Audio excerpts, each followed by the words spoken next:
அட்டைப்பெட்டி வாங்கிட்டேன்.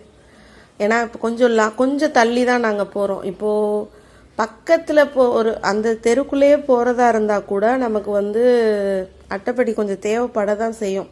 எப்படி இருந்தாலும் பேக்கிங் பண்ணிட்டு போனால் தான் நம்ம பொருட்கள்லாம் கொஞ்சம் பத்திரமா இருக்கும். பேக்கிங் பண்ணாமல் போனோம்னா வேலைக்கு ஆகாது, எல்லாமே வந்து வீணாக போயிடும். இப்போ நான் வந்து கிச்சனுக்கு வந்து நான் யூஸ் பண்ணுறது எல்லாமே வந்து என்ன, கிளாஸ் ஐட்டம், கிளாஸ் பாட்டில் தான் அதிகமாக யூஸ் பண்ணுவேன். சின்னது பெருசுன்னு அப்படி யூஸ் பண்ணிகிட்ருக்கேன்.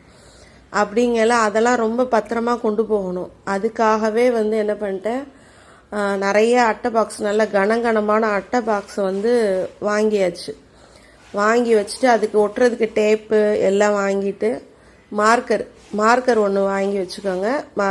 மார்க்கரு, டேப்பு, அட்டை பாக்ஸ், அவ்வளோதான். இது 3 மட்டும் வேணும் கண்டிப்பாக. ஆனால் நல்ல கனமான பார்த்தே வாங்குங்க. கனமானது, அந்த இப்போ நம்ம ஒரு